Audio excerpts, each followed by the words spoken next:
बहुत ही सुंदर प्रस्तुति अभी हम सबके सम्मुख हुई है। गोवा के सभी भाई बहनों को मैं उनके राज्य की स्थापना दिवस के अवसर पर बहुत बहुत बधाई देता हूँ। समेस्त गोयकार भावा भणड़ो माए मोगाचा येवकार। हमारे गडकर साहब इसको ठीक से समझ सके हैं। बहुत लंबे समय से गोवा तथा वहाँ के भाई बहनों की प्रतिभा का मैं प्रशंसक रहा हूँ और इसलिए आज का ये दिन व्यक्तिगत रूप से भी मेरे लिए विशेष है और मैं वहाँ के सभी नागरिकों के अच्छे स्वास्थ्य और उज्जवल भविष्य की कामना करता हूँ, खुशहाली की कामना करता हूँ। जम्मू कश्मीर और गोवा का संबंध बड़ा पुराना है। गोवा सरकार के रिकॉर्ड में लिखा है कि चौथी और छठवीं शताब्दी में कश्मीर का पंडित समुदाय यहाँ से भारी संख्या में गोवा गया, वहाँ लोग बसे और वहाँ के विकास में अपना अभूतपूर्व और अमूल्य योगदान दिया। इस तरह देखा जाए तो गोवा के रेतीले समुद्र तटों और जम्मू कश्मीर की पहाड़ियों के बीच एक अटूट रिश्ता लंबे समय से है और मैं समझता हूँ कि यही भावना है जिसको प्रधानमंत्री जी बार बार कहते हैं, एक भारत श्रेष्ठ भारत की ये अनमोल विरासत है, उसका उदाहरण है। गोवा राज्य का स्थापना दिवस वितस्ता और मंडोवी दोनों नदियों की धरती में रचे बसे प्राचीन दर्शन जीवन मूल्यों को वर्तमान जीवन मूल्यों से जोड़ने का भी दिन है। मैं मानता हूं कि अमृतकाल में स्थापना दिवस का ये पावन पर्व गोवा तथा जम्मू कश्मीर की वर्तमान पीढ़ी को इतिहास में छुपे हुए संबंधों से परिचित कराएगा और भावी पीढ़ियों के लिए शांति आदर्श का प्रेरणा स्रोत बनेगा। हम सबको पता है कि देश को आज़ादी 1947 में मिली, ब्रिटिश राज से हम स्वतंत्र हुए, लेकिन आज़ाद भारत का एक हिस्सा जिसे आज हम गोवा कहते हैं, प्यारा गोवा कहते हैं, तब भी पुर्तगालियों के कब्जे में था। मुझे लगता है कि जो लोग भी गोवा संघर्ष या गोवा आंदोलन से परिचित हैं, डॉक्टर राम मनोहर लोहिया का नाम सबके जहन में होगा। 18 जून 1946 में गोवा में पुर्तगाली शासन के खिलाफ सबसे पहले आवाज़ डॉक्टर राम मनोहर लोहिया ने उठाई थी। उस आंदोलन को गोवा मुक्ति संग्राम का सत्याग्रह भी कहा जाता है, जिसने क्रांति की अलग जगाई और समाज में खुद को संगठित करने की नई चेतना का जन्म वहीं से हुआ।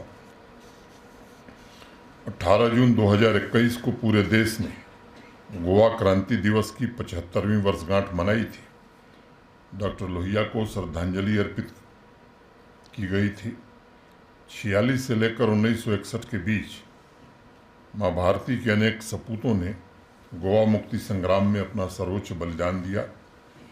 सैकड़ों लोगों को जेल की यातनाएं झेलनी पड़ी। एकता की ताकत से क्रांतिकारियों ने आज़ादी के आंदोलन को जिंदा रखा और आज मैं आज़ाद गोमांतक दल के वीर क्रांतिकारियों को भी अपना श्रद्धा सुमन अर्पित करता हूं, जिन्होंने गोवा के आज़ादी के आंदोलन को नई दिशा और नई ऊर्जा दी। आज का दिन आज़ाद गोमांतक दल के युवा क्रांतिकारी बाला राया मापारी को भी स्मरण करने का दिन है। बाला मापारी गोवा के स्वतंत्रता संग्राम में शहीद होने वाले पहले क्रांतिकारी थे, लेकिन अत्याचारों से बिना डरे लुइस ब्रांगाजा, मोहन रानाडे, त्रिस्ताव दकुन्हा, पुरुषोत्तम काकोडकर, प्रभाकर वैद्य, नाना काजरेकर और सुधीर फड़के जैसे अनेक महान विभूतियों ने गोवा, दमन, दीव, दादरा, नगर हवेली में सत्याग्रह की रफ्तार को निरंतर बनाए रखा। आज हम सभी देशवासियों का एक कर्तव्य है कि आज़ादी के अमृतकाल में हम सब उन्हें श्रद्धांजलि अर्पित करें, उनकी पुण्य स्मृति से नई पीढ़ी को परिचित करावें।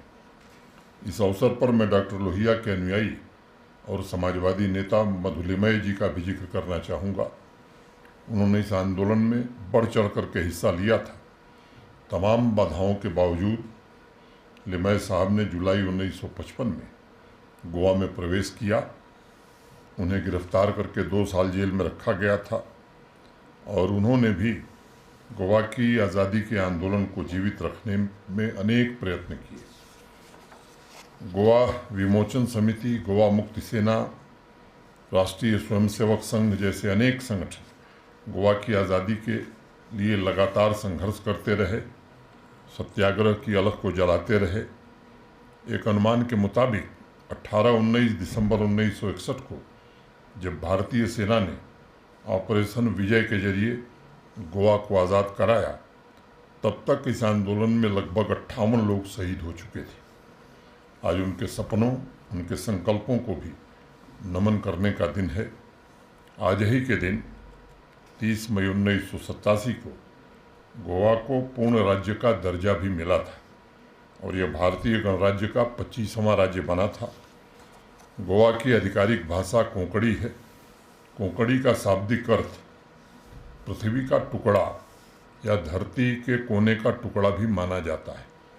गोवा की एक पुरानी कहावत है, आपूर्ण बरे तर जग बरे, यानी अगर आप ठीक हैं तो सब ठीक रहेगा। इस कहावत के दर्शन को गहराई से अगर देखें तो गोवा में संत नामदेव का बहुत व्यापक असर रहा है और अनेक कहावतें उनके अभंग से ली गई हैं। हमारे पौराणिक ग्रंथों में व्यक्ति के आचरण पर इसीलिए बल दिया गया है ताकि लोगों की सामूहिक ताकत से बेहतर समाज बनाया जा सके। गोवा इसका जीता जागता उदाहरण है। एकजुटता की भावना से मानवता की सेवा, राष्ट्र की समृद्धि, उसकी संस्कृति और आधुनिक भारत के निर्माण में गोवा के नागरिकों का योगदान इन्हीं संस्कारों का प्रतिफल है। मैं विश्वास से ये कहना चाहूँगा कि गोवा की प्राचीन कला और समृद्ध सांस्कृतिक पृष्ठभूमि ने एक भारत श्रेष्ठ भारत की भावना को मजबूत किया है। हमारे जम्मू कश्मीर के बहुत सारे भाई बहन गोवा में रहते हैं और उनसे संवाद करते हुए आपको गोवा की संस्कृति के रंग अवश्य नजर आएंगे। हमारे अभी कलाकारों ने जो प्रदर्शन किया, मैं खुद दिग्भ्रमित हो गया। मुझे लगा कि गोवा से ही कुछ लोग आ गए हैं जो ये सांस्कृतिक कार्यक्रम प्रस्तुत कर रहे हैं। वहाँ का पर्यटन उद्योग, मत्स्य उद्योग विकसित भारत के लक्ष्य की प्राप्ति में योगदान दे रहा है। वहाँ की सांस्कृतिक धरोहर में कश्मीर घाटी की भी सुगंध मिलती है। एक कविता है, उसकी 2 पंक्तियाँ, भोता वारे गोईची राना तरंगा कलश जावन उबे, यानी जब गोवा के जंगलों में हवा चलती है तब लहरें शिखर तक जाती हैं। कवि जिन समुद्र की लहरों की बात कर रहा है वह जीवन में ऊर्जा का भी प्रतीक है और आगे बढ़ने का उत्साह भी उसमें शामिल है। गोवा में कहते हैं, काल खात तुका दिश्यो दीवो, यानी अंधेरे में आपको देखने के लिए एक ही दीपक चाहिए। इस दर्शन में समाज को आगे बढ़ाने की चेतना शामिल है और समाज की क्षमता का विस्तार करने का संकल्प भी। गोवा का संगीत भी विविधतापूर्ण और समृद्ध है और अनेक अवसरों पर आप पणजी, मपुसा या पोंडा में संस्कृति एवं सामाजिक भावनाओं का संगम देख सकते हैं। एक कॉस्मोपॉलिटन राज्य होने एवं तमाम वैश्विक संस्कृतियों के प्रवाह के बावजूद गोवा की विशिष्टता ये है कि अपनी जड़ों को अभी भी वो गौरवशाली परंपरा से जोड़े हुए है और वो अत्यंत गहरी है और ये देश सेवा से प्रेरित भी हैं। आज इस शुभ अवसर पर मैं एक बार पुनः गोवा के सभी भाइयों और बहनों को हृदय से बधाई देता हूँ। आइए विविधता में एकता की ताकत से हम एक दूसरे का सहयोग करें, एक दूसरे की संस्कृतियों को समृद्ध करें और एक उज्जवल भविष्य की ओर कदम बढ़ावें। आप सबके प्रति मैं हृदय से कृतज्ञता ज्ञापित करता हूँ। राजभवन के अपने सभी सहयोगियों के प्रति भी अल्प समय के बावजूद कार्यक्रम आयोजित करना स्वयं में मेहनत का काम है और जम्मू के हमारे भरत सिंह जी को और कला से जुड़े हमारे सभी साथियों के प्रति भी हृदय से कृतज्ञता ज्ञापित करता हूँ। आप सब आए, इसके लिए मैं आपका व्यक्तिगत रूप से आभारी हूँ। धन्यवाद। जय हिंद।